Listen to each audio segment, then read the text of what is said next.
thank you again, all of you, for this past year. So we'll call the meeting to order. My thing has disappeared. Gavel. Where is it? What did they do to it? It doesn't matter. Just to remind everybody that we record the meeting, so if you want to make comments, we ask that you identify yourself, what street you're on, for the microphone, so it gets recorded. Okay. So first thing is the opportunity for council to hear resident comments. Steve. Should I use the mic, or I project pretty well? So I guess you do. I don't think there will be a problem. Steve Schmall, Summit Avenue. What I want to talk about, and I cannot be terribly brief, is a formal request that the council reconsider its publication policy. That is the policy that says only village news and village business will be presented in Martin's edition. I have to confess that I tried to do some research, it was incomplete, to try to establish when that policy was enacted, but it really doesn't make much difference when it was. I know it was within the last year. And I've learned from Richard at least some of the reasons for it, and they, at least aspects of the reason, portions of the reason, make perfectly good sense. Because there was a time when there was really a lack of any guidelines as to what could go in, what couldn't go in. It seemed to be kind of a flying by the seat of your pants, personalized decision as to what went in. So I can understand why the council's reaction was, well, let's simply make it very simple, and no organization can get anything in the newsletter other than the village. I have to confess right at the beginning that I have a considerable vested interest in this. I have been involved for 15 years with the Friends of the Library. We always appreciated the opportunity to publicize library programs. And for about the past 5 years, I've been involved with Chevy Chase at Home, which also has been able, or until the new policy was established, able to have information in the newsletter about that. What I want to suggest is, well, first of all, I think that the rules, while I can understand the motivation, to me run counter to the goal of having residents involved in their community. One argument that has been made, and it again has some plausibility, is that we have an unofficial listserv, and there's nothing to preclude me or anybody else from posting those sorts of things on the listserv. The problem I have with that, and it's not a problem about posting things on the listserv, is that it only reaches a portion of the community. I try to find out how many residents, how many email addresses were on the listserv. I was unable to get that information. Part of the problem of having an unofficial listserv that is perhaps the province of one individual, but I know that it has to be a smaller number, probably a markedly smaller number than those who get the official word from here, from the village. Right.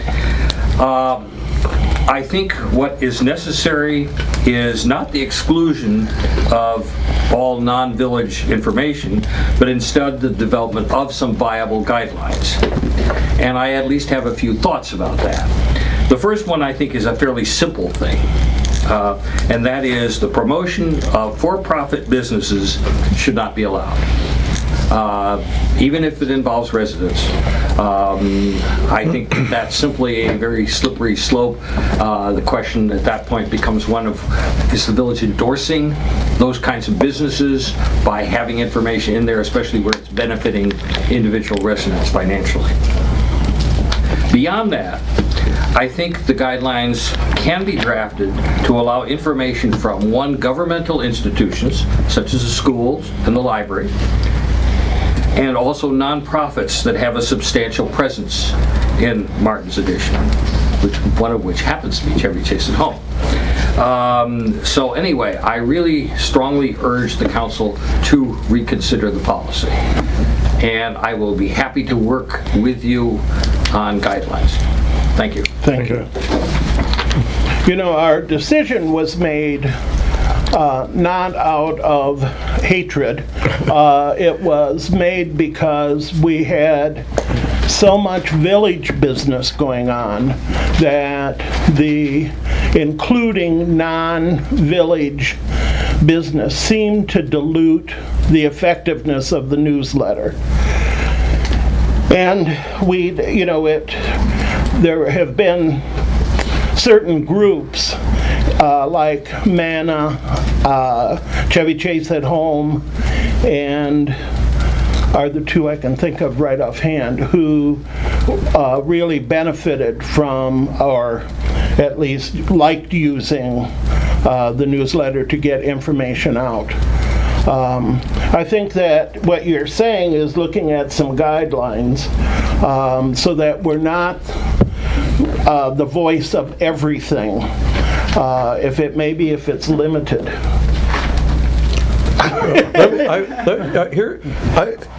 I particularly like the old printed version that I looked forward to getting in the mail and reading on paper.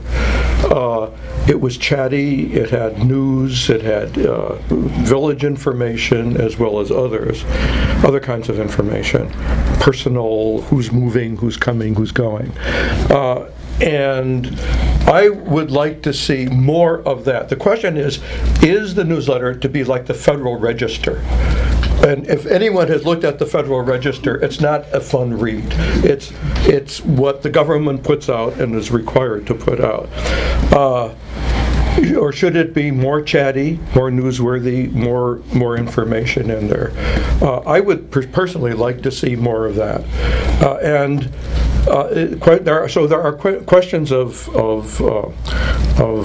policy here. Is it the voice of the council? Is it the voice of the manager? Is it the voice of both?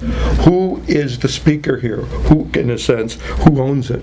Who's putting the stuff out? I would like to have it be the voice of the community as a personal preference, and that has not been the choice of some of my colleagues here who wanted a much narrower idea of what it was. It was the kind of the official points made by the council. So I think also when we made the transition from the printed copy to the one that is coming out via email, it had to be redesigned, and so we thought about it, tried to simplify it so it was reproducible on a monthly basis. And that, what we still get is what came out of that process. Maybe we could revisit that now and see.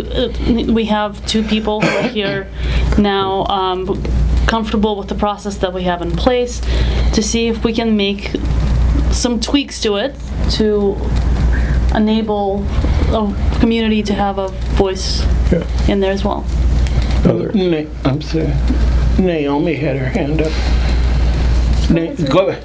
I would just say I agree that I used to love the newsy, who's moving in, who's moving out, and maybe there's a way we could just redesign the constant contact, as you almost said comment, as you suggested, with just a corner for local news, and keep it fairly streamlined, keep it kind of a compromise essentially, so that we can try different things and see what works, what doesn't work.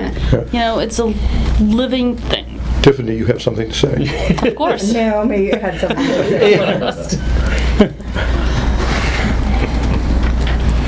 So, would you identify yourself, please? I'm Naomi Nairman, Quincy Street. I don't think that's on. Well, whatever. We'll pick it up. Yeah. Naomi Nairman, Quincy Street. So, I have been struggling with the broader issue of the communication needs of this village. We have been thinking about communications piecemeal, I think, and pushing it out from the village to the people. We don't have our own listserv. We have an unofficial listserv. We don't have a way, I think, an effective way of alerting alerting the staff about emergencies. I don't, posting something on the listserv and hoping that Matt would check in on the weekend doesn't work. I mean, that emergency that we had not too long ago, well, it wasn't an emergency, it was garbage not being collected and people just scattering around. I don't think that we know enough about, especially in this day and age, what the residents want to read, need, what their preferences are, what their needs are, and what kind of back and forth we need as well. And it has something to do with a range. Emergencies, engagement. I mean, we've been talking about engaging the community. We don't have a way of bringing in some, whether it's comments or stories, and especially when we have a website where people can plug in, for example, an emergency. That's where you go. Maybe that's a link or a button on the website where you guys over the weekend check in case people have registered an immediate need. That's the box you check, as opposed to perusing through a listserv or trying to figure out how much of a problem it really is versus one or two people complaining. So in my dreams, we would have an analysis, we would have a communications guru, maybe there's one in the village, maybe we'd have to hire someone, to really look at our communication needs in both directions and through various vehicles. Interesting. Just my thought. Thank you. Interesting idea. You could say something. Go for it. I think that, as most of you know, data is what drives some of my decision-making and impacts. That we've got, I think, about 435 people that get the newsletter or emails from the village. Many residences have multiple email addresses, and those who have asked for it receive information on paper. We got tremendous feedback on the simplifying of the newsletter. For those who wanted to find where are the new buildings, they could go find it in that section. What's going on with the budget, they can go find it in that section. I believe that the newsletter is the voice of the council and the staff and the committees. It's the government of Village of Martin's Addition providing information to the residences. And I very much worry, because we saw it in the past, that that information is not, if it's not clear, if it's not simple, if people can't get to it quickly, then they just won't look at it, they won't use it. And I'll say, just today I had a resident stop me on the sidewalk and say, "Why did you mail a directory to my house?" And I know that there are folks on the other side that say, "Where's the directory update? We haven't had it for 2 years." So not everybody can be pleased at all times, but So they wanted a digital version? absolutely. Okay. Yeah, both. Yeah. Well, we haven't done digital because we don't think we have security, has been the issue. This year, staff workload. This year has been, how do we get things done that are the priorities to get done without losing, things that are nice to have versus things that we need to have. So I just would again say the reason that the trash information was collected was because a resident emailed Matt on the weekend, and he did see it over the weekend. If people want to contact the village office over the weekend, not suggesting that they do it on a non-emergency basis, but it's likely that somebody will see it. The staff or the council will see an email that comes in over a weekend. And the more information that we put out there, there is already a web form on the website. You can go and fill in whatever comments that you want, and it comes into the office as soon as you hit submit.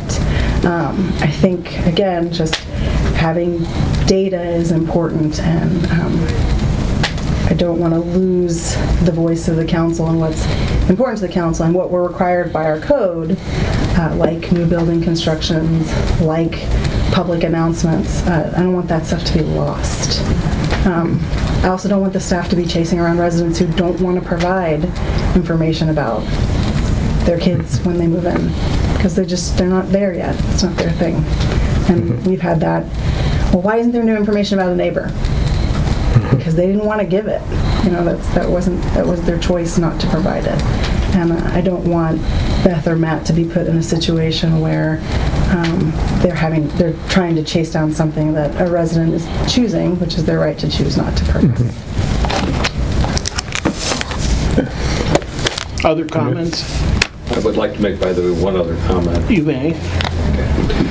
I did want to address Tiffany's comment kind of indirectly and go back to what Arthur had said. I've been a reader of Martin's edition for a number of years. Quite frankly, while I do read it, I pay a lot less attention to it now than I used to, because it's dull. It's necessary, but it's dull. And it doesn't contain very much, apart from things like the publication of ordinances that I basically don't know. A lot of the other people in the community who don't come to meetings probably do at least need that. I don't know how many of them read it. To me, I'm much more in favor, but I'm not the council, of something that is much more involving the community. And I just don't find the listserv as an adequate substitute. Thank you. Okay, any other comments? Okay, update from the Centennial Celebration Committee. Naomi?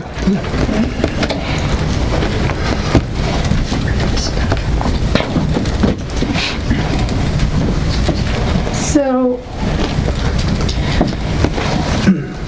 my report actually has only one update, and that is the revised budget, which now includes the production of a second video, which includes all the interviews that were conducted before and during the event. And that will be posted online on the website for people to look at. And it also includes the production of DVDs if people ask for them. And Beth, has anybody asked for it? Only 4 people. 4 people. Well, here's the thing. Producing 4 DVDs is very expensive on a per unit basis. Since we just own the YouTube, why can't we just burn it off of that? I suppose we could do that. I guess we can burn our own copies. I mean, I oversimplify, but I'm just like, it's our video. It's our video. Okay. Is that easy to do? I mean, we uploaded something. Yeah. Whatever it was uploaded as Yeah. the master. Well, some people want hard copies. I know, but we can, from that master, Yeah. we don't have to download it from YouTube. We have the master. Yeah. We can make a DVD directly from that. Okay. Are you up for that? Yeah, I can try it. I haven't done it before, but I'm sure I can figure it out. Thank you. What a solution. So that'll lower the... So it'll just be the cost of the raw material 15 cents. And Beth's time. Right. and Beth's time. The And first Matt's time. The first right, time. Right. The first one is really So- expensive. That will probably bring the total budget, final budget, to closer to $19,000, which is still well below the $20,000 mark. Well below. Not well below. Below. Yes, but it was good to stay within the budget. Yes. Congratulations. That was mine. And it was done because you did really keep track. We tried. Yes. We tried, No, yeah. you did. And I did want to have to go back for permission. That was my motivation. Yes. Okay, so that's my report. You know everything else about the event, and I do encourage you to think about an annual event that would include some entertainment or some kind of production of some kind. But not volunteering. So while you're standing up, Yes, do you also want to do the Yeah. update on Thank the you. elections committee? yeah. Oh, you were doing that? Has Marty left? Yes, she has. And Mark? That's my job. Mark still- She's done. Okay. That Marty he's did- He's ethics. ethics, sorry. Marty ethics. did all the work, I'm just the messenger. So there's a long list of what we got done that I submitted to the council. You should Right. probably have it in front of Yeah. you. I'm not going to go over the list. Suffice it to say is that we now have a solid election, what's it called? I would call it for lack of a better- Procedure. Policies and procedures that are foolproof, against any kind of ethical breaches. Whatever we were concerned about in the past has been screened for very solidly tight elections policies and procedures. We are going to revisit what we've written already and make sure that we incorporate the little lessons we learned during Election Day. I can't remember exactly what they were, but pretty minor. And we will submit it to the council so that it becomes a document to follow over the years. That's our goal. So that well past we're around, Right. somebody knows how to do it from soup to nuts. Well, I think you to be congratulated on doing the policy. I think we've all assumed that there was one there, and it turns out we really haven't had something in writing that says, Yeah. this is how we're going to vote. Right. This is the policy, and you and your committee are to be thanked for doing that. Yeah. Great job. I tell people that we've just celebrated our 100-year anniversary, but this is the first time we really have policies and procedures for elections. But the it right worked. time. Thank you. Thank you. Thank you. Did any of you have questions before? No. Ethics, Mark Efron. So I'm before you, so our, nice to see everybody. So our principal contribution this last year was the questionnaire that we did. We started with a bigger ambition of redoing the entire code, and we can talk about that. But we did the questionnaire fairly early on. I think it went through the legal office, and we thought that addressed a lot of the concerns if it's used properly.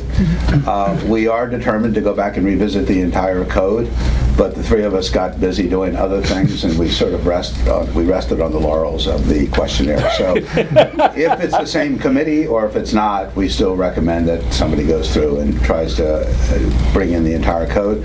But in effect, the questionnaire accomplishes the same thing. But when you say bring in the entire code, what do you mean by Well, that? we were, the current ethics code of Martin's edition is very short, which is consistent with some similar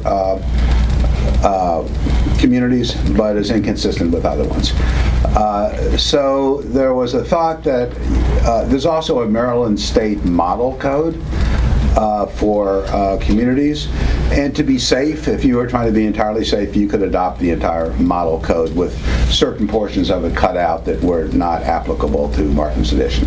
So we started on that path, but then we did the questionnaire, which actually asked questions that came out of the model code. It's broader than the current Martin's edition's policy, so it tried to encompass what's in the model code. But we could go, and we would still be interested if it's the same committee, or you might want to have a different committee, looking at the model code to see whether it's really worthwhile adopting the entire model code. It is a code that's been adopted, blessed by the state, but but Martin's edition, to go back and visit this, isn't required to have that code. There's a letter that has been issued that's exempted from having that entire code. But there seemed to be some appetite to look at the entire code, whether we want to do it or not. I actually think from a day-to-day process, or maybe it's a year-to-year process, the questionnaire takes care of a lot of those issues, because people would have to disclose any any conflicts that they might have, but it might be worthwhile to continue the larger project. But we're exempted just from, if I understood it, just from the financial reporting, which was, The village is exempt from the requirement of having to adopt a law in its entirety that's approved by the state. okay, that includes... But that doesn't mean we don't want Right. ethics in the village. 'Cause we have Right. Well, there's an advantage to having the current code, which is a little ambiguous, and that is, to an extent, you can do with it what you want to do. And, one problem with the more detailed code is that you tend to say, well, everything is in there or it's not in there. So, but nevertheless, there is a formally adopted model code. The village doesn't have to use it, but we could massage it and put it before you and decide what to do. Mark, were there any things that you saw just kind of in casual notice that was lacking, that's a problem, that's an issue, that where there's potential problems in the future, anything like that? Well, there's detail that is in the model code having to do particularly with conflicts between council members or employees and contractors, for instance. There are a lot more details in the model code than currently exist in the Martin's Edition very abbreviated code. That's why the questionnaire, excuse me, that's why the questionnaire had many more questions along those lines, because it reflected the model code. Right. But that was the biggest area that seemed to be somewhat ambiguous. And also there was nothing prospective in the Martin's Edition about people should, every year there should be a checkup to make sure that there aren't any conflicts that people have forgotten about or haven't reported. So that's why the questionnaire we thought was a good idea. But there was nothing, it was just that there's more detail in the model code. Okay. And I'm sorry. I'm sorry. Particularly in the area of hiring vendors and family members and all the stuff that can come out of that. So you're implying, even though you didn't say, everybody should do the questionnaire every year. Our recommendation, I know it's been used for the election. Right. But our recommendation was that everybody, including The council and staff. council and the large staff, do it on a yearly basis. I mean, every organization that I've been part of, the equivalent of the board or the council has done it on a yearly basis. Right. Good. I think that's good governance. Not that I think anybody, frankly, it's a reminder Right. as much as anything else. Right. It isn't that people necessarily are going to do something and not report it, but it's a reminder. Good idea. Yeah, Okay. I think so. Okay. Thank you. And thank you for the committee. Any other comments? Thank you. Thank you. Beat the rain. The Taylor-Brookville intersection and the proposed state highway plans. I've been asked to talk about that, but I have absolutely nothing to say about it other than it's a mess. What do you, We had talked about going down, actually, and looking at it. I don't know if that's... right now? Right now? No, I You think could do it no. as part of the end of the meeting. You could do it... But it's Sure. about to, have you seen the thing that's coming? It's not raining right now. Well, Arthur and I... Yeah, we were Okay, just Arthur. examining before the meeting. So the long and short is, what we have in front of us are two different options about how the state has provided that they would make the intersection Are you safer. driving, Naomi? Anita, do you want to ride with Naomi? She stopped. She nodded. And so when we talked with, during the elections, when Officer Mike Pratt was here, he and I actually went down and looked at the intersection, and his recommendation was that the parking space right now that is the closest, I don't know, The handicap the spot. handicap that is Right north under the of closest to the- crosswalk. right. That The when there's a intersection. car parked there, you will just not see, people will not be able to see any cars coming out of Taylor. Right. And that, in addition to speeding issues and people not stopping as they're supposed to lawfully, that is one of the biggest visibility problems at the intersection. So, I believe in both of the state's concepts, we would lose a parking space. In concept 1, that little island is built further back, is extended, and that would do away with that parking space. And it also shortens the crosswalk from one side to the other, because it goes from the island across the street. The new island. The new island. Right. And it also extends the island on the other side in front of La Ferme. Well, the second, Concept This one 2, is- I believe, keeps the islands as they currently are. And so, But you're saying in both cases, even in concept 2, which keeps the island as it currently is, they do away with that parking space. his comment was I spread out wide. you know, as a driver, if there's a car parked there, especially if it's a larger vehicle, Right. there's no way to see a car that's lawfully stopped coming out of Taylor Street. Right. And so, his recommendation was that space would have to go away. Right. And State Highway would have to figure out how to create another handicap accessible space for our use. I would like us to get back to the state. I would like us to make a decision tonight on which one we like, so that we're getting back to State Highway, because they asked for our opinion. Do we know, if these islands and so on are extended, who would pay for that? State Highway. State they would. Okay.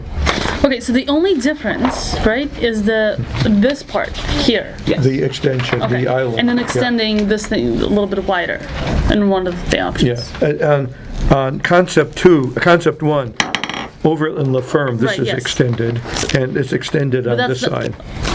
Concept 2, I think they're both where they, both the islands are where they currently are. Yeah. I really like concept 1. Yeah, so do I. particularly like Yeah. this So do I. shorter. Yeah, the Distance. walkways Yeah. are shorter, Yeah. more Yeah. direct. So can we And- vote? The Concept only one? thing I would say about What? concept 1, just for the record, is that everybody needs to be aware it will be the more painful concept In terms to of implement. losing one parking Not just losing space. the parking space, but that reconstruction of the sidewalk Yeah. is going to take a while for them to do. But I think Painful in that it's the sense. concept that probably has more potential to actually addressing that problem. Right, that's what seems to Addressing me. the Yeah. issue, yeah. So, And Joe Cutro also recommends concept 1. He had one or two small things that he on concept 1. He wanted the stop sign. Right now they relocate the stop sign so it's you can sort of see it's In the adjacent- island, It's adjacent to the stop bar, which is that Oh, thick yeah. black line. yeah. Right. He recommended moving it up a little bit more so that it's more visible and wouldn't be that's what he recommended. Right, and then right. he also recommended that the hash marks or whatever be straight as opposed to diagonal because it looks better. There's probably a state highway standard that they use, but he knows these things. Yeah. Are they diagonal now? I don't think so. They are diagonal now. I They are. think. They are? They show it in here as diagonal. Well, I think that the other thing, there's no reason why if we have one handicap spot on Brookville and another one in the parking lot right at the corner, that would, on the, We have to where, make sure the corner has an appropriately accessible ramp. right, that it would seem to me to address that issue. So Or why couldn't one of the other parking spots be designated as handicap? you One of the have certain remaining. distances that I'm not familiar with it, but you have Okay. to have certain distances from the doors. Like, we can't make one of the back slots. No, but like another one on the the curb. curb. Next Here, one. make 2 here instead Wherever of, they're, because that's where if that's where you need them, and that's generally, you want people to have access to those stores. I wondered. I don't know what the requirements are. Yeah. I would just say on that may we be could, helpful. sorry. Defer to the state and No Joe. problem, but- Susan said, what, I didn't hear what you said? It was probably fallacious argument, but I wondered if perhaps parallel parking, having 2 consecutive ones might present a difficulty for handicapped drivers. I don't know, just in accessibility. There are Probably 2 not. now. With the crosswalk in But between. they're, yeah, they've got the crosswalk, crosswalk, okay. yeah. So it's not we can quite just as- defer, I mean, Yeah, just find out whether it's permissible. Yeah, we can't really And if make it's that not- decision, Right, right? but I think, are we agree that we like concept 1 better? Yes. Yes, Attorney Bolt, did you have a comment? Yeah, I don't know the answer to that. Joe Kutra would know. Yeah, The state will have to do it. Yeah. Yeah, and Joe would have caught it if it was an issue. okay, we don't need a motion or anything, we just are pushing concept 1. Will we please give our guidance to I the can, state? yeah, I can send them another email. So where we are right now is we sent an email to the state that more generically said, please provide funding to redo this, Right. and go ahead with one of these concepts. Andy Harney had drafted a letter, and she specifically asked for concept 1 already. oh, Okay. she has, oh, good. And But La Ferme, the other side of the street is hers, isn't it? Yeah, yes. Yeah, okay. And actually we got our delegates, and they wrote a letter that was in favor of concept 1. Oh, good, actually. good, So In favor of concept 1 or in favor of Yes. the funding for the? concept 1. So we can piggyback, but we would have also been kind of salmon going upstream if we really wanted concept 2. Can we just say concept 1 and please tell us what the timeline is? Yeah. yeah, good idea. yeah. Good, okay, so things are moving. And then copy our congressional people in, our state people in on that, so that it reminds them to stay on top of this, Good. so that cars can get through here. Cars, Okay. Cars, people, school buses.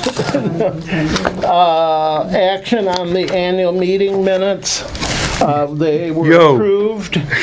Motion. Does Yo count? No. Can we have a motion to approve them, please? I move to approve. Second, As- yo. All in favor, Yay. yo. Okay, Yay. that's done. Introduction of ordinance, renewal of the cable franchise, both. Okay, you recently Yes. extended the franchise for Comcast. This is the same deal for RCN, also known as Star Power. You're introducing the ordinance tonight. The county has already negotiated it and approved it. The village will have a public hearing next month. Okay. So we need a motion to introduce ordinance 416-1. I'm sorry, no, 616-1. Yes, do I hear a motion? Motion to approve 616-1. To So I second? move. I'll second. All in favor? Aye. Can I raise another question here? I raised this in an email.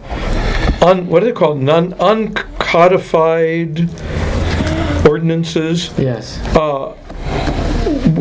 This should be, I think they should be part of the general package at the end of our codified ordinances. Yes. So that they're available, we know what they are, where they are, and so on. Absolutely. Are yeah. you saying in the document that the rest of the code is, or are you saying on the website? Well, I think as part of the document at the end, or someplace. Do you give out code books to residents? Okay. That would be very dangerous. So yeah, but for all the council members that have a code book, It's on the website. it could be another tab. You know, this is mine, but I've got a Yeah. tab for policies, and Right. you can have a So our tab for. website has code, policies, regulations. Do you, And then you should also have in the office a register yes, or a we folder, do. which you do already. The question Yeah. is, do we add the uncodified ordinances into the code link on the website, or do we create a different link on the website for them to reside in? Either. Or could it just be like the next chapter in the code, Yeah. uncodified ordinances? It's not part of the code. Separately. I guess for purposes of the website, you're not going to want to post all uncodified ordinances there forever, because every year you have an uncodified budget ordinance, or maybe you do. I don't know. Do you want 10, 15 years worth of budget ordinances on the website? No. Right. Yes, but we need to regularize it some way. Yeah. Well, And we have, I didn't even, So I guess the right now guidance- they're all in a folder because they're all numbered. Right. Subsequently. where's On that the folder? website. Who has that folder? There's one over there and one over Okay.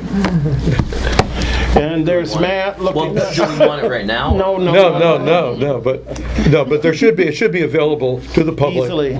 Exactly. Okay. Yes. Yeah. We have to keep it available. And keep it available, I mean, online, as well as on a shelf here. Well, yeah. That's a policy So we decision just need to for make whether or a not you want it PDF online. of the uncodified Yeah, ones and stick them Okay, can we Scan please them. now Scan just them. move on to financial Yes. reports? That we gummed that one long enough? Okay, financial reports. All right, so for the month of May, our expenses have our income has exceeded our expenses by $100,000. Once again. Once again, surprise, surprise. Income tax came in higher than the budget by $17,000. Other differences to note is that our legal expenses were a bit higher than budget. We did not have the street expenses that we budgeted for. So I guess just street cleaning that we expected to happen in May would happen a different month. Maybe we should see if we could get that done yet before the end of June. Well, yeah, I can. Originally we were waiting for all the work to be done, but I mean at this point, probably makes sense. Should we do it, or? I think we should just go ahead and do it. Yeah. On a positive note, there was snow removal reimbursement that we received Right. in May. Oh, that's right. There you go, Beth and Matt. Yes, Yes. thank you very much for that. And the expenses were, more or less aligned with normal in the budgeted, except for the community events, and it was obviously the centennial.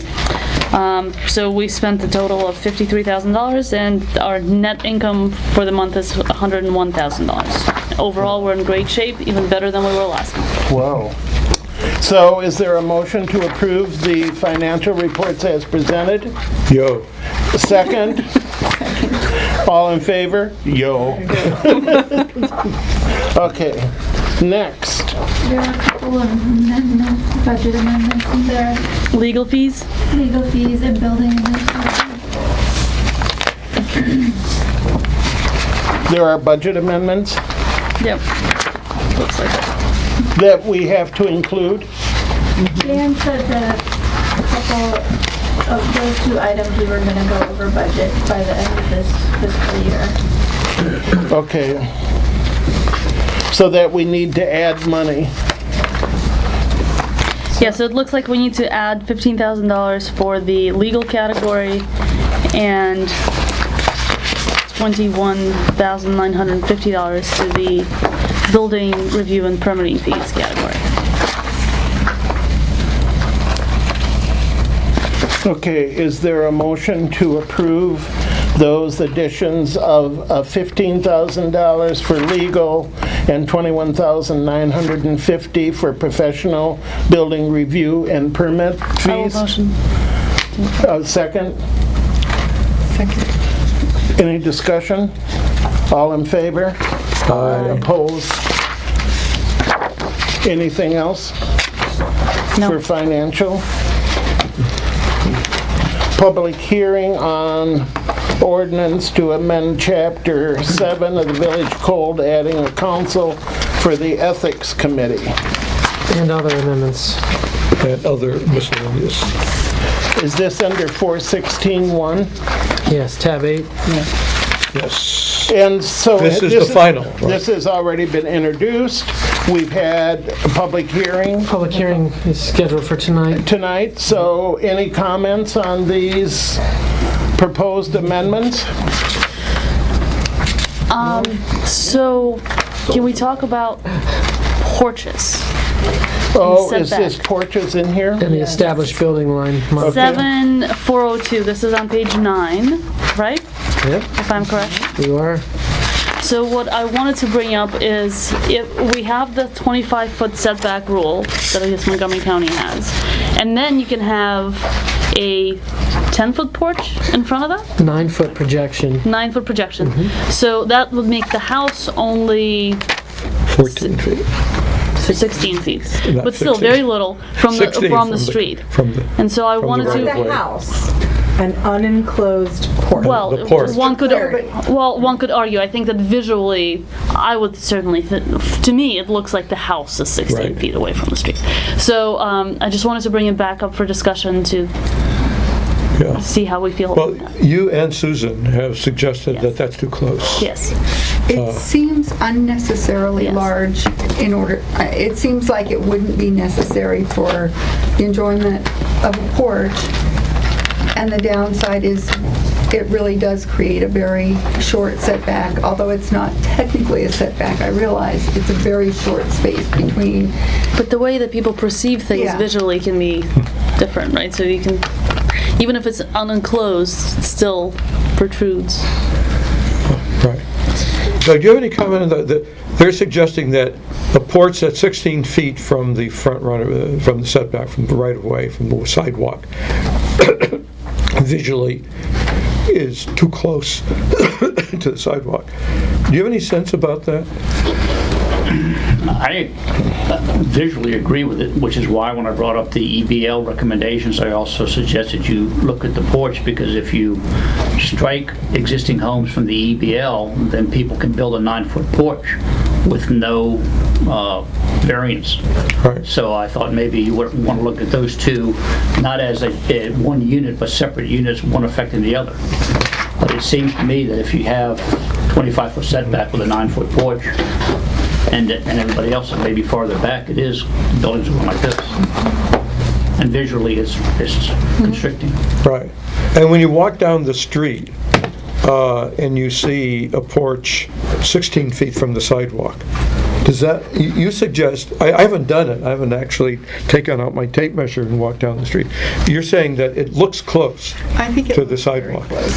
Certainly, if you, I mean, I've walked our I didn't- street. Right. Yeah. And most of the houses, the porch is at least 25 feet away from the street. So we don't porch, have not any. the house. Right. And so we don't have any porches 16 Well, feet. we're about to have one. That's not 16, but Right. Well, have we already approved that it's going to be under building permit? 25. Yeah. Can we unapprove it? Well, the house is 31 feet from the, 31 feet from the street. It's not 25, so when Right, so you it'll add 9 still to it, you're still 21 feet from the right-of-way. It's Yeah, not so like that's well the back. house is farther back. Right. That's not the 16 feet we're talking Right. about. Yeah. So, But 16 is even closer, and so this Right. would, this amendment allow for that, and so I personally don't feel comfortable with that. And so how would you like to change this amendment? What number would you like? Doug had proposed before using a percentage that was kind of a sliding scale. That I'm not a visual or creative imaginative person, so I. so you don't do sliding scales in your mind? No, not in my brain, on paper, with the data in hand.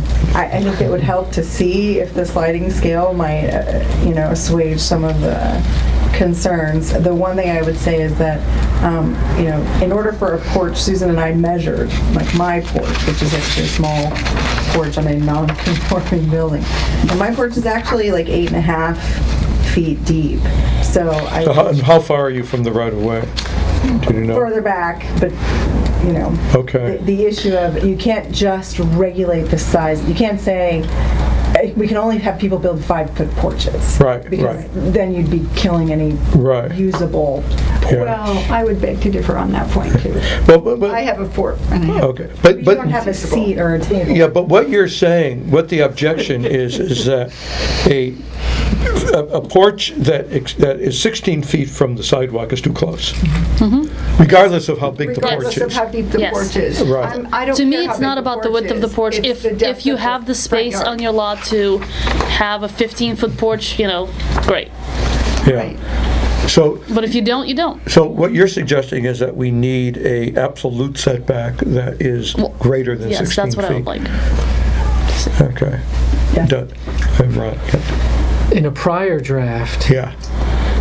we had suggested reducing the 9-foot permissible projection to 5 feet Yeah. based on Doug's model, which provided if the house was at 25 feet, his recommended percentage of 20% of the remaining space would result in an equivalent 5-foot projection. And so I suggested just a 5-foot projection to simplify it rather than requiring a sliding scale. Right. Because if you phase your construction, there's a potential loophole in the sliding scale. Right. 5 feet, The way I got the 20% Yeah. was I backed into it by saying if you had a 25-foot setback, 9 feet is too much, but 5 foot seemed to be reasonable. Okay. Which is 20% of 25. Okay. And if you're 40 feet back, then So maybe that's you what can have an 8-foot. Used to Right. say. Well, so, Simple, yeah, just so, use But he's the 9 talking about feet. the setback, not the size of the porch. right, we don't care about the size of the Side porch. porch. Yeah. Right. If your house is 30 feet away, and then you got a 10-foot Yeah. deep porch. Yeah. So, given what you suggested originally and what you're thinking, what Katya and Susan are saying aesthetically, the 5 foot that you had to begin with looks like a reasonable thing, more reasonable than the 9 feet. Did I say that right? With Yeah. the 25 25 foot. Yeah. Into the 25-foot setback. So reduce the 9 feet to 5 feet. Well, I But think you're like saying more, percentage-wise. I think, yeah, you're saying more than just, you're saying 20%. Yeah, but you got the 20% is equivalent to 5 feet. Well, I was basing my 20% on all setbacks. Right. You're sticking to the 25. Right. So you don't care about 30. Yeah. But there are other 30. people with greater setbacks. Yeah. Well, they can have it, if they still end up with the right. See, I don't there's a care couple about of the size aesthetic the issues porch. here. It's- Well, One is kind of line of sight, the other how close is the yard to the sidewalk. Yeah. but I guess what I'm saying is if you've got a 30-foot setback and you allow Oh, yeah, it's the the property. porch to not a encroach sidewalk. 5 foot into the projection, they could have a 10-foot porch. Property line Yeah. in all cases. That's all right? Is that what you Too want? much variation. I don't care about Yeah. 10-foot porch. I'm not, As- the aesthetics. as Lynn, written, it please. would be property line. Thank you. We need Ron's attention. Thing. Then we'd end up with a 20-foot. So basically, we're saying that you have to be 25 feet away from the property line. Unless you want to build a porch, then you only have to be 20 feet away. Yes. Yeah. Well, the porch has to be 20 feet. Porch and steps combined, Yeah. not just porch. The main building line, the why not the just- main wall of the house Right, could never yeah. be closer than 25. Yeah. So why not just make it 25? All of it. Because if it's 30 feet, Then you could have a 5-foot porch. then you could have a wider porch. That's, if, in order to have that sliding scale, you can't have an absolute number. So a 30-foot porch would a 30-foot setback would allow for a 6-foot porch, right? For what? A 30-foot setback would allow for a 6-foot porch. 10 foot. Given your 20%. Well, a sliding scale would allow for a 6-foot porch, not a 10-foot porch. right. That was my original proposal. Yeah. I like that. So the farther you are back, the bigger porch you could have. But the problem Is with that fine? that is you can phase your construction. You could build an addition Oh. to 25 and then build your porch. Then your percentage changes. So is Got that it. why we need to use an absolute number? Is to prevent sort of adding? Creeping porches. Creeping, boom, every year? But I mean, that's a very realistic concern, given some of the experiences we've had with construction. So if Yes. you And change it's simpler to apply, Yeah. to enforce. Do you think, Doug? yes, if you change the 9 foot to 5 foot, is Okay, But- so, that what you're saying? That would certainly make me more comfortable. I'm still a little hesitant. Just to me, it just means that we're changing the setback to 20 feet, but certainly better than 16 feet. So how would where would it change in? Instead of I would 9 suggest feet. that that's a substantive enough change that I would want residents to Yes, I agree. So this would be 9 do feet this again. rather than 15 feet. Is that right? No, 5 feet rather. I'm getting confused. Correct, that's right. Right. So we would revert to the April version of the ordinance. But, as Tiffany pointed out, because we're making a substantive change, we would need to reintroduce tonight and have a public hearing in July. Right. But what are we, where are we making the change for the On reintroduction? page 9. Is it on page 9? I'm I'm sorry, what's the question? Where What is the wants to know where change? the actual change is. Okay, so. I want the yes. new language. Thank you, yes. On page 9, Setbacks. we would reinsert subparagraph E, which is entitled Projections, and it is subparagraph E5, Roman numeral 2, lowercase, where we would change 9 back to 5. So that it would say, unenclosed porches, decks, breezeways, steps, stoops, and exterior stairways may project 5 instead of 9 feet into the front setback area, or 9 feet into the rear setback area, and 3 5 feet. feet total. So now you're talking about like a 3-foot porch. If you have 2 steps. And you're at that line, if you're right at the 25 feet. If you're at a minimum Data setback, on, if you're at a minimum setback and you want to build up front, You're you don't really restricted. expect to put on a huge Yeah. porch. Yeah, I think, I know from experience, when I had a very close setback, there were a lot of things I wanted to do that I But you had couldn't. to make Yeah. adjustments on.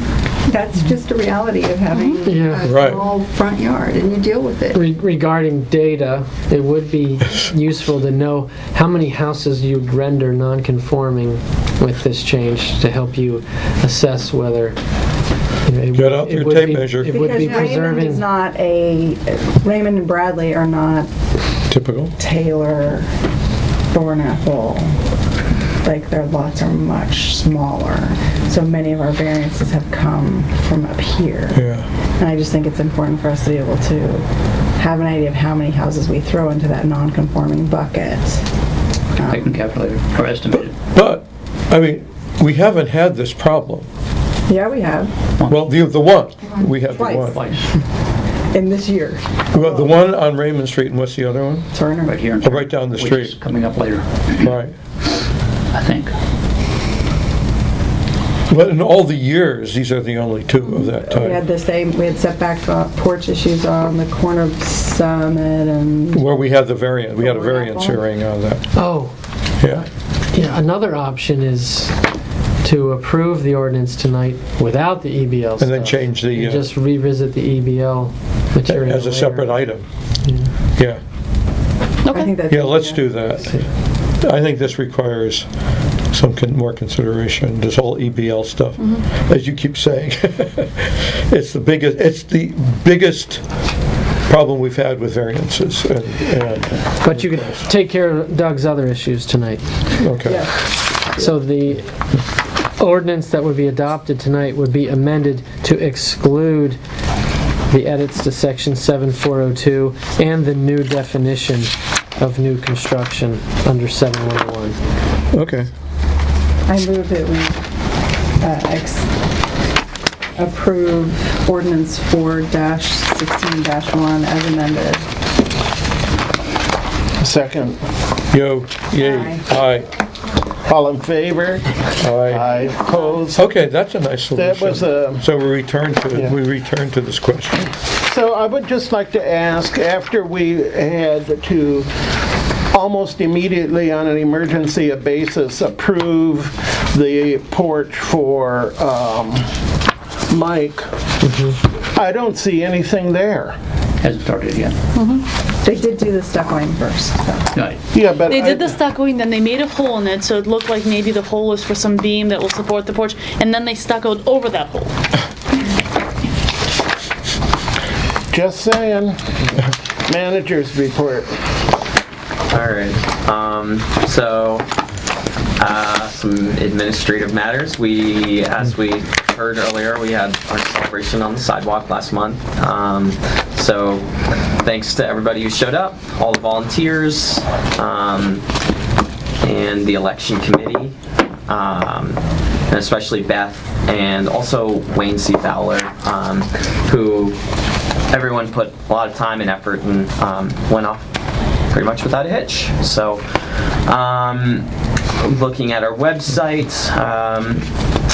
we had a bump up. I think the last report we were looking at about 1,800 views. So in April 9th through May 8th and May 9th through June 8th, we had a bump up from previous months. I don't necessarily have any evidence for this, but I'm just guessing it probably had something to do with the elections.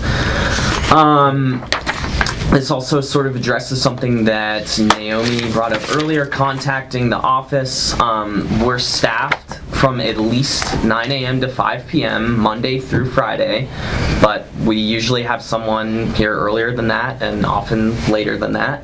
But outside of regular hours, the best way to get in contact with staff is by email. I have the email, the village email, synced to my own email, so I can read it at any time. I mean, within reason. It is the weekend and outside of regular hours, so keep that in mind. But when issues are arising, I don't have any problem getting back to people. Which you've done. Thank you very much. On that, could you put, is there any reason not to have our email addresses next to our telephone numbers right where the council Spam. is? Spam? But it's there in other places. Our email addresses are. I think, yeah, there is. It's on the Martin's edition. I'd have to look at it because I can't picture. You're saying that it's not there. It's not there. It's hard to find. You don't find it. So if someone wants to email disorganized a council member, okay, it's not obvious. The Google group is there. Is it? Mm-hmm. Yeah. I never used that. But it gets to all of us right Yes, away. everybody. Okay. And obviously, if there's a real emergency, then there are emergency numbers to call. Miss Trash is. I know that was an issue, but I'm not sure that necessarily qualifies as an emergency either. So, in 2 weeks, from June 26th to the 29th, the village staff is attending the Maryland Municipal League annual convention. So we're still sort of working out ways to make us accessible. As I said, we'll be accessible via email, and we'll be checking voicemail periodically throughout it, so we have an access number to that. And I would say the biggest 2 days are right Monday and Tuesday. Monday and Tuesday. Because that's the trash pickup And recycling. Yep. So we might need to find a way to help cover the office for the early part of the mornings, Monday and Tuesday, because that's when the trash guys come in and say, "Did Oh, we let me miss sign the up for that. trash?" I'm not a morning person. I had actually volunteered to do some coverage while you both are gone, so that you could both go. So I'll. What are What the is days? early morning coverage, 9 or 8? I mean, the trash guys usually start when, They usually start at 7. So. and the But calls start coming in about missed trash. But yeah. Usually later in the day. Yeah, Like not- sometimes when people get home, they don't call till like 5 or 6, and then it's too late. Right. But there are calls if they miss something in the morning, and the guys come up and check in with you, usually around, what, 9? 11. Yeah, it's a little bit later. It's closer to noon, yeah. Yeah. What days are you going to be away?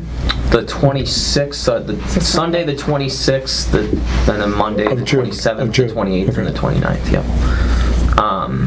So yeah, maybe We can coordinate. if council members want to fill in at hot times or whatever, or If there's phone calls that need to be returned, I'm happy to help out with that, or I can work from here and into the phone. okay.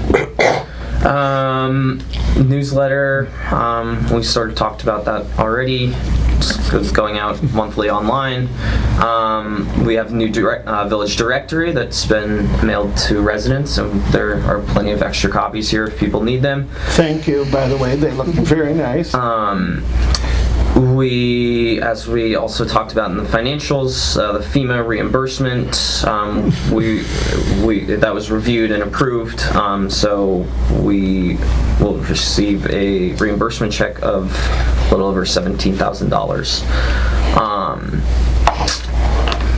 Contracts, we are signing a new lease. We did sign a new lease, so we picked up our option, and we are working to formalize a contract for code enforcement work. do we have a little job aid to go forward that identifies all the previous experience with the lease, so we don't have to dig it up again? Experience with the what? There's With the a lease. folder Oh, now the that lease. has the lease in it. It's just the background. Remember that we tried to sort through why is it handwritten, all the stuff that happened with it. Oh, It's a good idea. You have a memo. Because we talked about it last month or maybe 2 months ago when we had that session about the lease. yeah, so I'm sorry, I'm still not clear what you're asking. Just some background information written up on how we ended up with the lease that we have, why are there certain amendments, what was the history behind there, Okay. just so that we have a working folder so we can reference it easily in the coming years to have, with fresh mind and fresh in mind information in there. If future councils can't find Tim Price, former chair. Wild bike riding on Melville Place. Okay. Maybe just all the emails and everything that have been ongoing. It would be good to do like a Folder. one-page summary, Yeah. so you can just Short note. yeah, This is- what do you yes, need to this know is about actually this? the- Okay. Yeah. Like, why is it handwritten partially? And is The that last the time it real? was signed was this. Right. Here, Yes, this attached is the real the signed- contract. It really is the contract. Yes. No, 'Cause really, no it one is. could type. Yes, 2 lawyers did sign a contract that looks like this.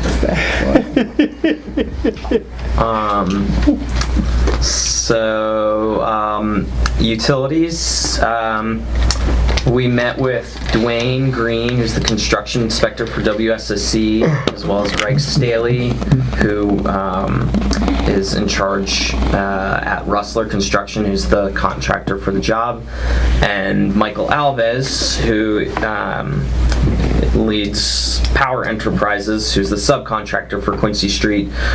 We went over communication issues that have happened in the past, and sort of got a better understanding of why it seemed like they weren't doing things on days that they could have been, and got an updated timeline of when we should expect it to finish, which is about 2 weeks into July. So that's And what why? Yeah, what was their explanation?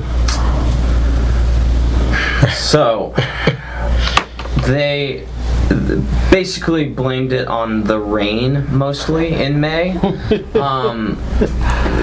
So days that it was raining, but also, for instance, if there has been a lot of precipitation, the dump might be closed, for example, so they can't coordinate that sort of issue. So it mostly was the rain. So But they In expect to be Spain. working every single day. Waiting for someone. Now through the That was a perfect setup. Right. yeah. Happens Yes, mainly. although it doesn't necessarily mean that they're going to be digging a trench, for example, every single day. So they had to, for instance, today they didn't really do much because there is a tie-in at the intersection of Brookville and Quincy that they had to look at, and there's a gas line that sits right above the water main. So the contractors basically wanted to get out of it because it's hard to do, and so they needed WSSC to come in and look at it and say, no, you have to put these, you have to do your job and put in these new valves, which means that they do have to tear up the road there, and will make it longer in the short run, but hopefully means that they won't have to revisit it in 10 years or something if they had just skipped it, for example. So how do we communicate this to, Quincy and Oxford residents are understandably frustrated. They've had the water line, bypass lines since mid-March, so April, May, June. They're going to have had those lines there for 4 months. And I know that you and Beth have set up like street-by-street notifications. I don't know if you've already sent them kind of a note that says, we sat down with the contractors. This is the reason they gave us. We are staying on top of this, Yeah, we've been trying to communicate more, and it's been specifically sent out to Oxford and Quincy Street residents as opposed to all residents.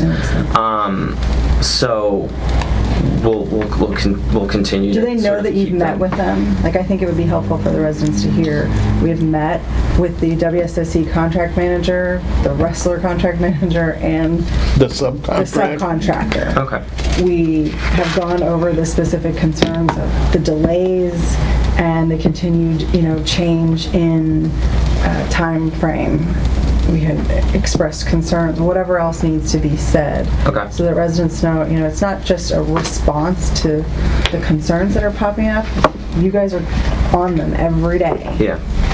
I think it's important to, to let people know that, and that all these delays suck. I can't imagine. Yeah.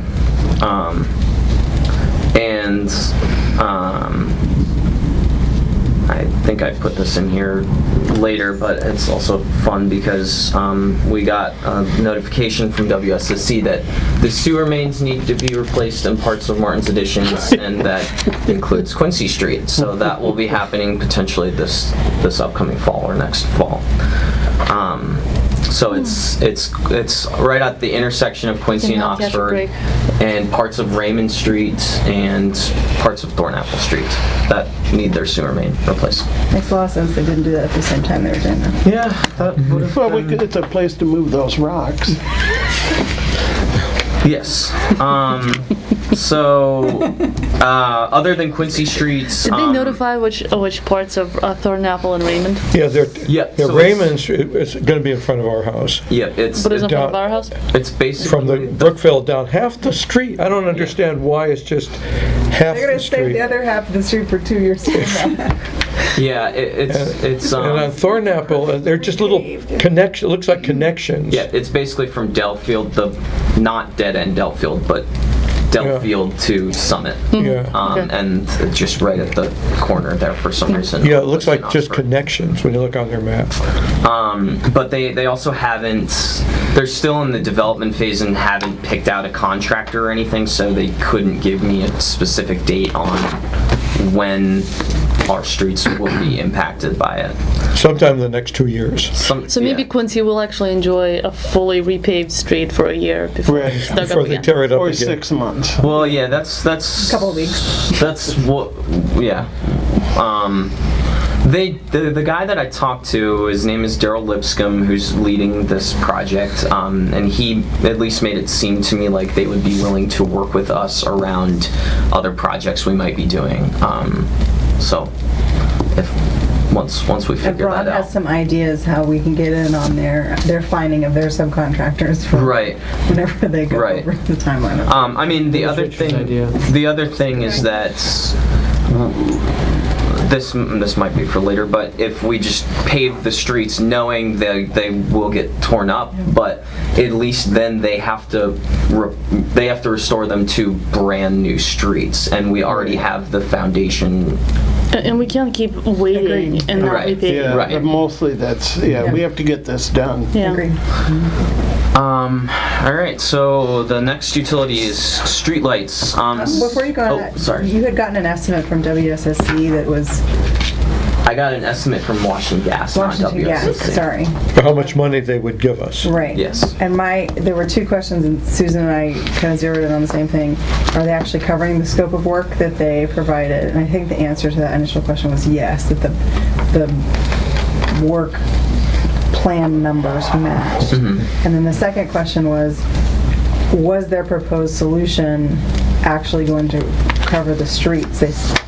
They had dug up these 4-by-4 foot squares all the way down the street and said that they were just going to patch those spots, which doesn't seem to me to be returning the streets to the state it was in. So they're doing, where they dug trenches, they dug trenches on one side of the street, so they're paying to repave one side of the street, basically. And then they're also doing, so like where the individual house connections are, they're also paying for that on, so like a 6-by-6 square.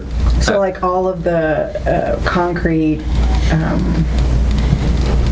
what you turn into on your driveway, Right, the apron aprons. that they dug out and just put asphalt on, they're going to return all of that to concrete. They, at least I don't know. I haven't seen, did they do that? All up and down Raymond. Yeah. Yeah. So my question was however, whatever's the appropriate thing for them to do, did the amount of money that they offer us, did Joe Kutra say, yeah, that would cover that work? Well, Joe basically said there's not really a lot of room to negotiate with them. The guy that I talked to said basically this is as good a deal as you're going to get because we're paying for, they're basically paying, so they dug a trench and then they did the individual connections as well. They're paying to refill the trench, plus they're paying for like these 6-by, so they're kind of paying double for those spaces. So it's probably not going to cover everything that we want done, but that's also because they're going to get a better price than us. No, there's the option that we just take the money and add it. Which That's is what is proposed. Right, okay. Right, Yeah. which is, and Tiffany's question was, but are the money that they're proposing to give us a Right. fair amount of money? And Joe says that's as good as we're going to get. Joe, yeah, that was more or less what Joe said. I mean, did he do any math to say yes? Because they say in their letter, we will, pursuant to our agreement, we will return the streets to X condition.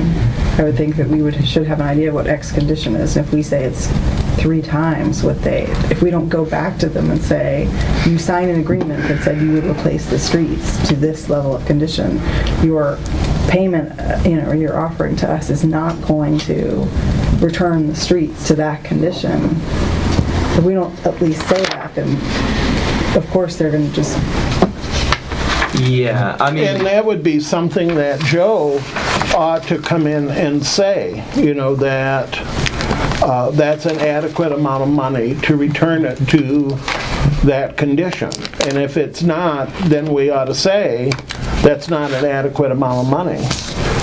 I mean, it's easier to just take the money. I understand that. No, but I think we need to be sure that we're getting adequate funding. And if we don't raise the concern that it's not adequate, we're going to get, there's not a What they chance of offer. getting.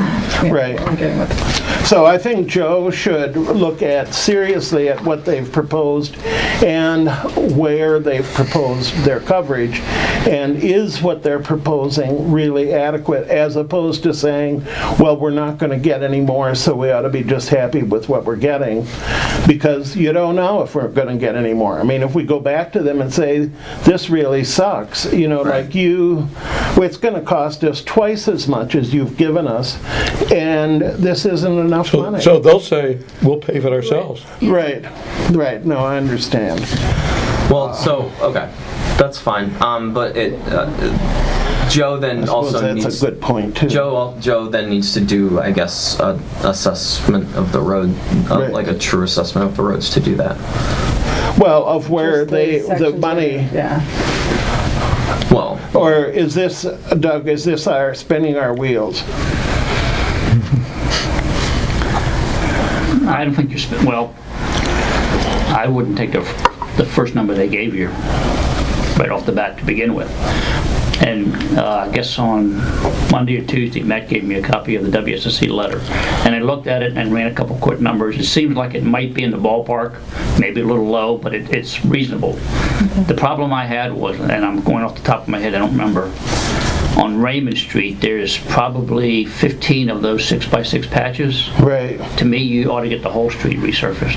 And 6x6 patches in front of every single house Right. is ugly. Right. And if it was one or two, I could see they have an argument. But for 15, whatever it is, you ought to get the whole street.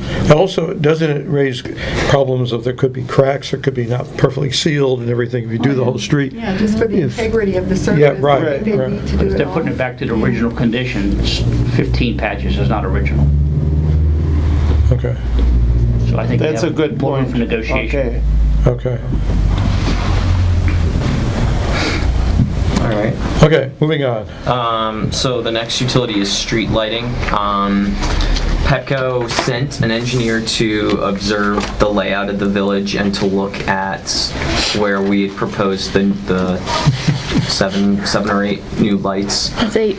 8. Okay. 8. So she should send us a price for what it would cost to put up those new poles in the next 2 weeks.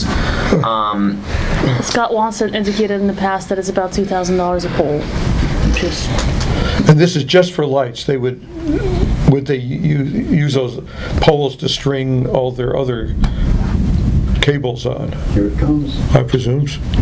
so the cables. So according to Wayne, the cables are never taken down. Uh-huh. So new poles are put up. They're wired for whatever current use is, but then no one takes the responsibility of disconnecting the ones that are no longer in use. So we have a whole bunch of cables that are not used. Well, yeah, and they're also not all light. Right, They're not exactly. all Right, lights right. as well. Here comes the storm. So I've also been talking to Petco about reducing the cost of new installations because this woman, the engineer, her name's Amy Ramirez, when she came out, she was surprised that we still had these old, really Incandescent old lights. mercury vapor lights. And Incandescent. she Well, said- mercury vapor are the newer ones the that newer- we have. we still have the incandescent incandescent ones. Are the ones. Right. That Thomas Thomas Edison Alva technology. Edison invented. So she said that they were so outdated that they've pretty much been phased out by Petco, so they might be willing to at least offer us a reduced cost to That's good. to put new things in. I think it was important you also learned that in that whole discussion, like, we don't own the lights. Yeah, so that's the next part of it, is that Petco owns everything. So we basically need to buy through Petco, or we need to buy and own the poles and buy the fixtures and And the replacement fixtures. Then. right. And Because even if we do that with Pepco, there's no guarantee of them replacing with what we choose. Like when Matt said we're looking at Induction. induction lights, the response back was, we don't really stock those anymore. So if we put them up, they won't guarantee that if a light goes out, that they'll replace that. Good, we keep getting different stories every time we talk to But I think them. I think that it's very good that Matt is directly talking to the PEPCO staff. The engineers have now come out, like he said, there's no more middle person or confusion. This is the answer of it. Good, that's good. So if we were to buy the lights, that means that we would be in charge of maintenance as well. We would have to sign a master agreement with PEPCO that the guy said that nobody's ever signed that before, so we would be the first. We would be the first to ever sign it. Exciting. And You should check it out. and we basically would pay them to assess how much it would cost. So we pay them to figure out a price that we would then have to pay them to buy the lights. But that cost is going down because she just came out here and said that our lights are so old, they're not worth anything. Well, yeah, they and apparently it's not just what the fixtures themselves are worth, it's also they factor in lost income in the future. So they penalize, so if you get more efficient lights, This is getting better and better. this is a utility. yeah. They have a And monopoly. yeah. Yeah, so that's where we are. Have we considered solar? Right. Our trees could compete on that. Our fabulous tree Right. canopy. But yeah, so when we had heard that other towns had bought the lights from PEPCO, that wasn't the case. It was that these were towns that had underground lights. That is Underground cable. underground wires, which is apparently a whole nother ball game. Yeah. Chevy Chase Village, or Friendship Heights Village, actually replaced their wires. They put them underground to install the new lights. He's been talking to Julie in Mansfield, didn't you call her Friendship Heights? Yeah. Theirs were pretty much all underground. Yeah, but that's totally urban. I mean, that's, Yeah, it is. To begin with. And Yeah. it cost something like It's a much smaller area. it was like $1 million a square foot. I mean, it yeah, was, it is. It's over $1 million a mile to put that underground. it's Yeah.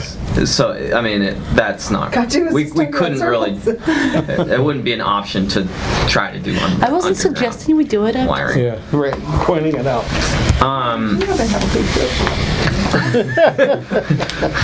That healthy. I wonder, Matt, after you get these kind of a little more clarification, could they come in and talk to the council at some point? Yeah. But right now it looks like everyone is saying, oh, geez, I don't know about that. Like they're in the gee whiz part of things. Yeah. Both. I've talked to two people at PEPCO, and both are responsive and willing to go through that. After they and you do more homework, it would be usful for them to come in Let's and not give us a hold things up. presentation. If it's going to hold things up for a couple more months, then it's Yeah, it is. But we have Well, not necessarily. We can't buying lights right now. The only option, we either buy the rights to the poles and putting up our own lights, and whatever that cost is, which we have to sign the MOA first in order to find out that number, right? Right. Wow. Or we only buy what we PEPCO want through PEPCO. and what they have. Well, but you're forgetting we have another one, and that is that we put up our 8 new poles, and we do nothing with the rest of the lights until they fall down Until they and burn PEPCO out. has to replace them themselves. Right, so I think Right. But then they're going to replace them for the orange ones. Yeah, orange or the No, they're mercury not vapor. using orange anymore. Or the mercury The whole vapor. EPA, she said we don't do that anymore. The sodium vapor. No, the sodium vapor is orange. Yeah, that's the orange. The mercury vapor is Or not blue. orange, but it is no longer produced because EPA ruled it unsafe because it has mercury in it. Surprise, Right. But surprise. they're not using it anymore. The last time I heard half of a phone call, it was, we're using LEDs. Yeah, I mean, I think they're definitely moving towards LEDs. But it depends on the amount of light that each location needs. So LEDs, the ones that they stock, tend to produce more light, way more than what we need. And so we're much more likely to get stuck with the sodium vapor, which is the orange light. I think, yeah, we tailor the LED. Well, this is a question that we can't answer that now. Right, this is like running in place. Yeah. Let's not Until- wait for the polls to fall So down, please. my suggestion, what I was doing now was to get a cost on putting up the new poles. No matter what, we need to put those up, or at least our. These are to plan fill says up do that. gaps. Right. Yeah. So And we're not moving we anymore. move forward with that, and hopefully in that time we can also get a cost from Pepco that they say, and also it would cost this much to put up new lights throughout your village. Right. And And then what we they would propose doing, right? Are they offering you proposal for that? Or are they going to base off of what we send them? they do have an induction light that she said was not the exact type that Scott had. Then what was the point of doing all that? Right. That's the big That's the question. question. So this is why it's very important, and it's good that Matt is running things down directly with the folks at Pepco who would sign the papers with us. Yeah, but I think it's important to follow up and say that you guys have worked with this person, and they have negotiated something, right? They worked on something. And so let's find the person who said that it's possible to do what they've designed and have been working this entire time on. Let's just take any induction light. But he was working with somebody from Hall of Fame to get. And someone from Pepco. Well, the guy Mike Pacucci is the guy that he's been talking to at Pepco, but this guy from Pepco is more involved in. He's not as involved in like technical aspects of lights. So what is he involved in? These agreement things and. He's like a lawyer. Is he a salesperson? No. Sounds like But he's an not overseer. He's not of an some engineer. sort. He's. Yeah. So did So she get to Amy go, when is she was the- here? When Amy was here, did she go over and look at those lights? Did you guys have a chance to? She looked at a couple, but she couldn't. She was having a hard time reading the map, so I had to send her a new map. I had a So course she's gonna- when I went in the Army on map reading. She's gonna come. You do tick marks. So she's going to come again? Yes, And when she yeah. comes To find again, it, does it we use should be able to tick give marks? Monday her or the poll Tuesday, number she of said. the induction light. Because Yeah. it's on Georgia These- Street. It's not in the village. Right, yes. The models or whatever that Scott We should be able to brought give her and even give her the poll numbers on. It's correct. one poll number. It's one Yes, light. but I would say if all the work was done by the same people in order to run, if one light gets her to the other four, like who cares if that. However, she needs to get to the one that's on Georgia. Get there. Yeah. Figure out who did that work. Maybe walk why. her there. If she can't find. Not to make them. Yeah, I will walk her there. I will drive from the office and walk her there. So. Okay, so you're working the issue. That's where we are on lighting. Okay. Streets and sidewalks, we kind of talked about that a little bit. Working on sending out an RFP. Washington Gas sent over some figures to us. I'm sorry, still stuck on this. So RFP for the street lights, are we still issuing it? Or are we just waiting for the outcome of this? Or Well, so we kind of have to wait for the outcome of this because there's not really a point in doing an RFP if only Pepco can do it. I mean, so that's We the don't thing own is the lights. We can't just change them. there's Right, nobody else that can okay, even do okay. it. So I mean, that's why we can buy the lights, then do an RFP and hope that people bid for it. But if Whatever we decide, we need to write it up and send it out to the village, I think, to communicate back to how we ended up where we are. But I think it's him running down a lot of these questions with Yeah. Petco. Right. What's- Yes, But it appears more and more that it's Pepco or we've nothing. wasted a lot of time and money. Yeah. Let's just get some. Anyway, Thank you for moving it forward. If you, an idea, if you want to have lunch with Al Carr, Pepco Lighting has been his baby for maybe 5 years, and he could give you the whole sordid history and all the legislation he's put forth. Okay. And and he's a friend of ours too. Yeah. if Pepco pushes back, Al can, Help. yeah. Okay.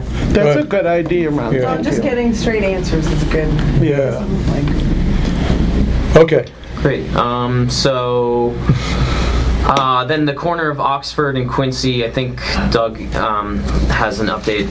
before you do that, the RFP for Oh, street repaving. sorry. Yeah. Are you I glossed over that a little. good with that? Like, you had sent us an email telling us that you had a draft and Yep. Ron sent me back some of his edits that need to be incorporated into it. So but is everybody else good with? I'm good with Matt. Yeah. If Ron checks off and Joe checks off, then we can get the street repaving RFP out and we'll figure By out next week. whoever it is that we need to phase work in, because we can start work on the streets that are not Yeah. being torn up again in 2 months from now. Okay. Okay. Good. So Matt, there you go. cool.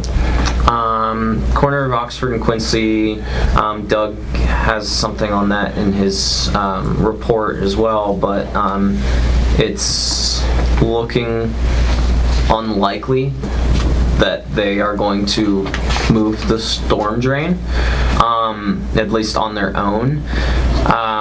So we can go back to considering our other options, which were instituting no parking across from it. The other option potentially could be if we offer to pay to do it instead of the county doing it, because part of the reason that they were hesitant to do it was because they thought that it would create this precedent where a lot of storm drains would have to be moved because there's a lot of tight corners and yada yada yada. But so maybe if we were willing to say we'll pay for it, then Is there any indication how much it would be? it would be fairly expensive. I mean, are we 10, talking 20, 10,000, 30, 500,000? 15 to 20 probably. It's all brick, so it's a lot of handwork, a lot of labor. They do it the same way? Yeah. Well, they're not going to rebuild the whole thing, they're just going to alter it. Okay. Basically keep the back of it and move the front end a little bit. So 15 to 20, are you saying? I'm guessing. I mean, I can get some numbers once we figure out what you want to do. yeah, Well, I think we ought to get some numbers and try and get it resolved. Because the other option is taking away parking places, and that's just not so good. yeah. I would prefer our... We also don't know that they would agree to that, though, too, because the county does own them. That was just sort of an idea that I was floating. They might be more amenable to it if we said, well, if we foot the bill, then can we do it? They might say no. So we're guessing that they may be, if we said we would put the bill, that they may be interested, but they may say. We haven't talked Is to there a them about downside that. in asking if they would be willing to do that? No. No. Would we lose any sort of negotiation angle? No, Then because let's they ask. said no. Yeah, let's ask. Yeah. They haven't. They haven't made a final decision yet. The lower level has said no, but they bumped it up to their supervisors. okay. So if you make the offer now, that's going to kill that option, so I'd wait a little bit. Okay, Right. so let's wait and then if... Okay. And keep a track But I of can it. still get a price for you while you're Yeah. waiting. Thank you. And I don't, the parking, to me, it's not the end of the world, because it's like 2 spaces. And if that means a fire truck is going to be able to get through an intersection. Right, no, I understand. All right, last Should still thing investigate our options. is bulk trash. had a little bit of a screw up last time. I've had some issues getting responses from Waste Management. The person we have, I don't think, is very communicative, so that's part of the issue, is that they were sending somebody on the Monday after they left,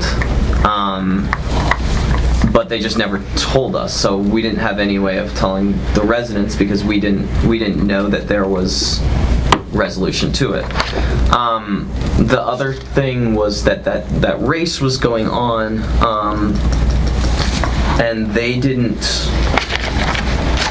go through the proper channels to make sure that they had shut down the streets properly, which isn't really an excuse because Waste Management, we were aware of it ahead of time, and Waste Management said that they were going to be able to work through it, and they didn't.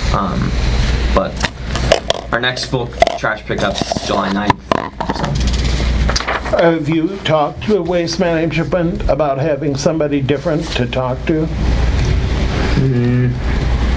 No. The only thing that I did do was get... I started to CC her supervisor, which he's usually better about it and makes sure that we get a response. So that makes a little bit of a difference. But if he's not available because he's working on something else, for example, today, a resident was asking about certain items and if they could get picked up as part of the regular trash, and she just never responded. Richard, are you suggesting that Matt have a conversation with the supervisor about the communication problem? Well, I would think that, yes, that would be the thing to do, is to say, you got screwed. I mean, that, and you've paid a big price for it. And I would make it really clear that you don't want that to happen again. And if she can't help you, then you need somebody who can. And then in the next cycle of when we look at the contract renewal, if we can't get proper communication, we'll take that into consideration. We're going to have to toughen you up. Well, yeah.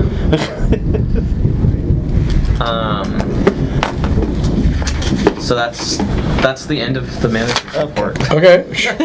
Yeah. You guys have been busy. Doug, What? anything to add? You got my report. I don't think I need to go into every item, but there are a couple things I wanted to bring to your attention. If you remember back, we had a variance on Ms. Wally's? 3507 Turner, some side yard setbacks. Right. She had asked for a variance on her front porch because she wanted to build a 36-inch porch. Right. And it needed a half-a-foot variance.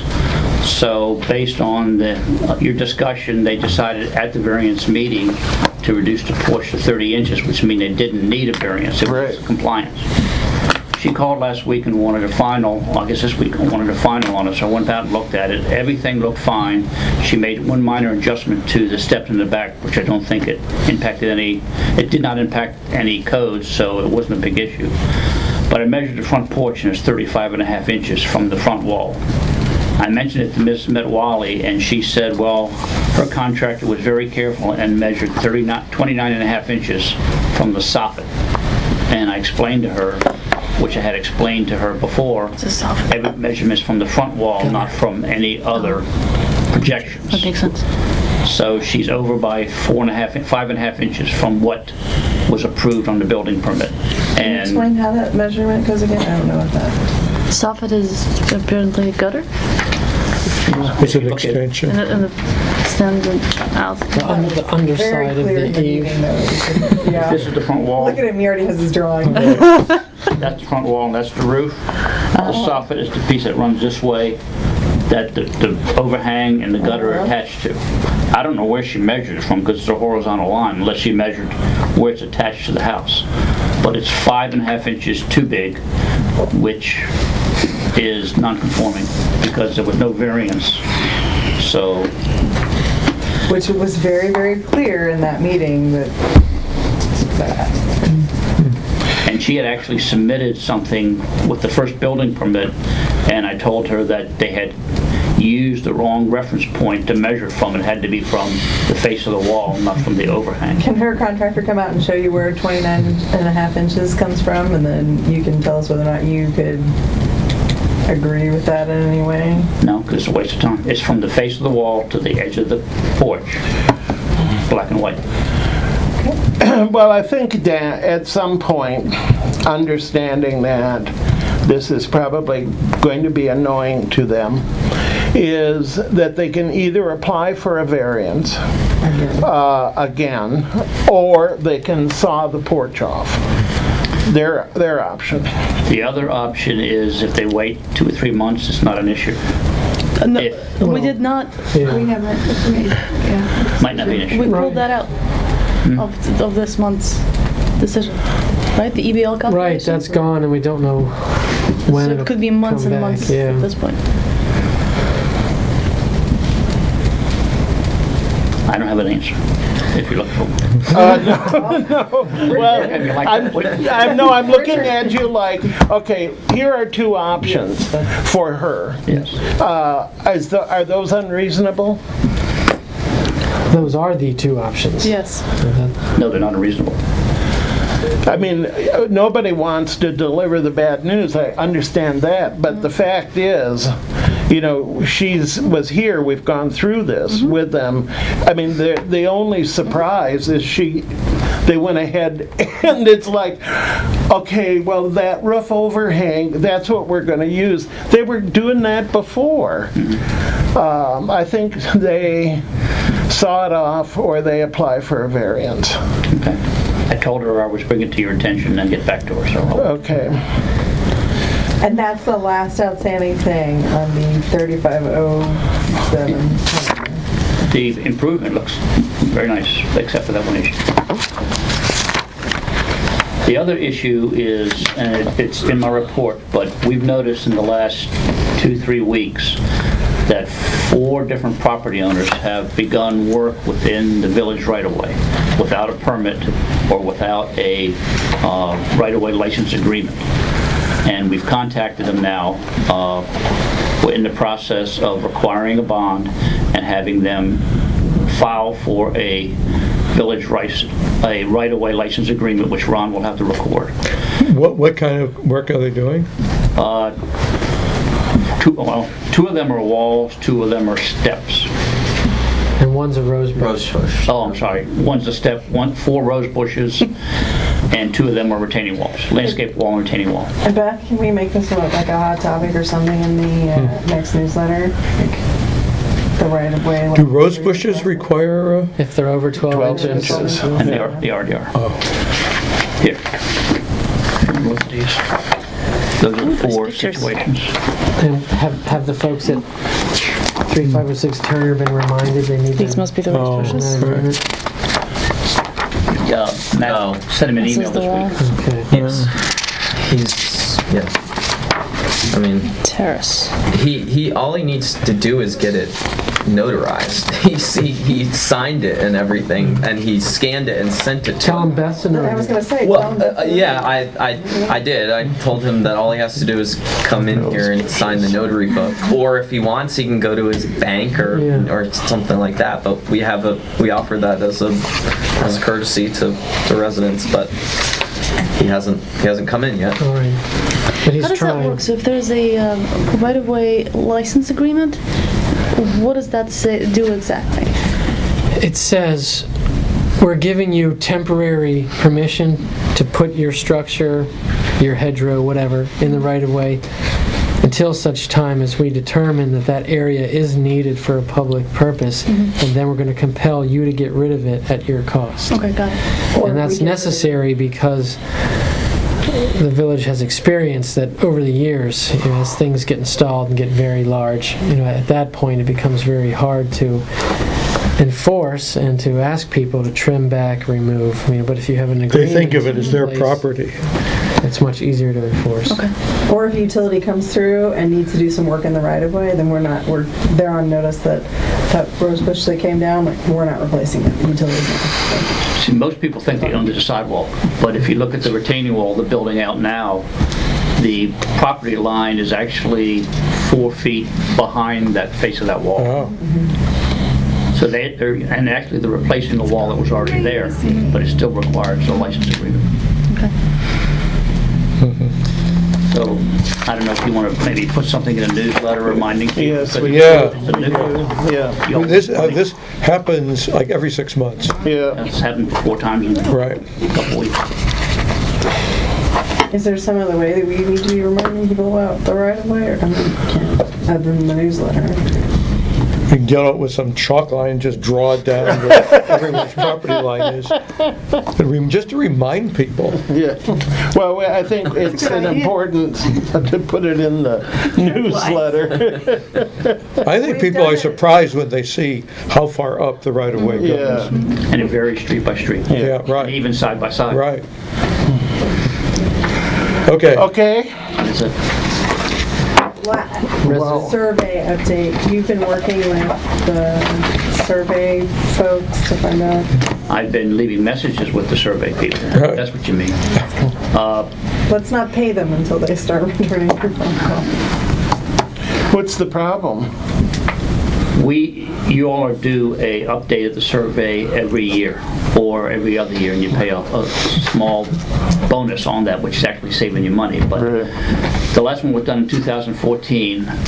Since none of us were here, I asked AMT what lots they upgraded in 14, so we don't have to recreate the wheel. Right. We'd start from that point. And it's been 6 weeks, and I'm still waiting for that answer. But once I get that, then we're going to go back into the files and pull all of the building permits that have been issued since then for additions in the front. Right. Give that to AMT. We're going to give them the the water lines on the north and south sections, so Right. they can add that to it. Paul has updated the tree survey. We're going to give them that information. And we're also going to ask them to help us resolve the boundary discrepancy on the lots. And hopefully after that, the contract called for $3,000 a year to update the Right. system.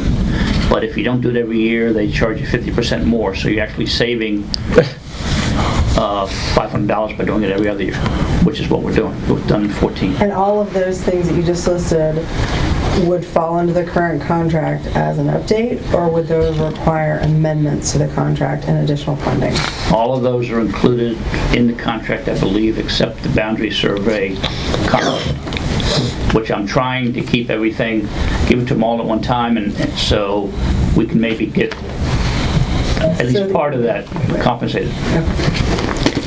Thank you. But I still need to get information back from them before we begin that. Would it help for Matt to, I don't know if a email from the village manager that says, we're not getting answers. Or a telephone call. Or a phone call, yeah. Or a letter from Ron. That escalates it. Why don't you guys discuss whatever the best Yeah. escalation is and. Right. All right. Okay. Anything Good. else? Resident, Resident comments? Do you have something to say? You have a resident here. Yes. you're gonna do this one now? Oh my goodness, fell asleep. Am I supposed to talk into the microphone? No, you don't have to. No. Good. Thank you.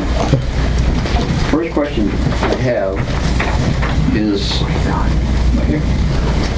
this,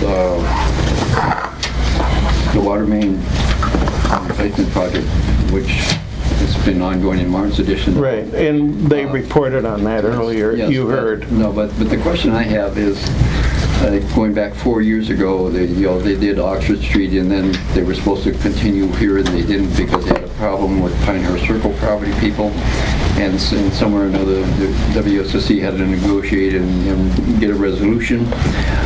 My question is, what's the resolution as to what made it possible for the thing to proceed 3 or 4 years later? They dropped Pinehurst Circle. They what? They dropped off the Pinehurst Circle people They from did. the project. Oh, you, Oh, you mean they were not included In the project, right. I see. Right. So they were trying to do that project and this tied in together.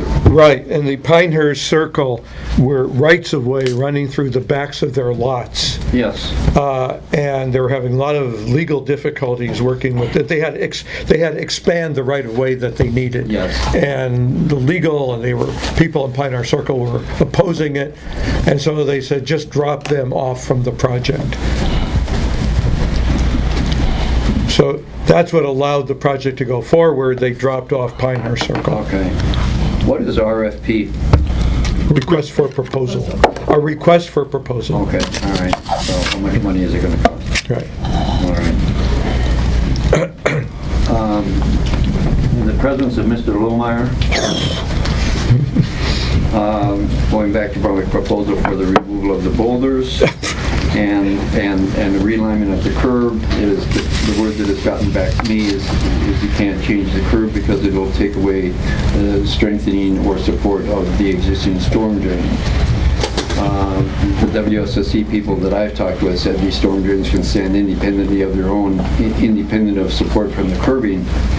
And so, my proposal as far as realigning that corner was not to take away the curb. There's still going to be curb there. As a matter of fact, some of the old curbs would still be there, and then just realign it to follow that road line that I had illustrated in a picture. Right. And why couldn't No, just that happen? grab one, I don't care.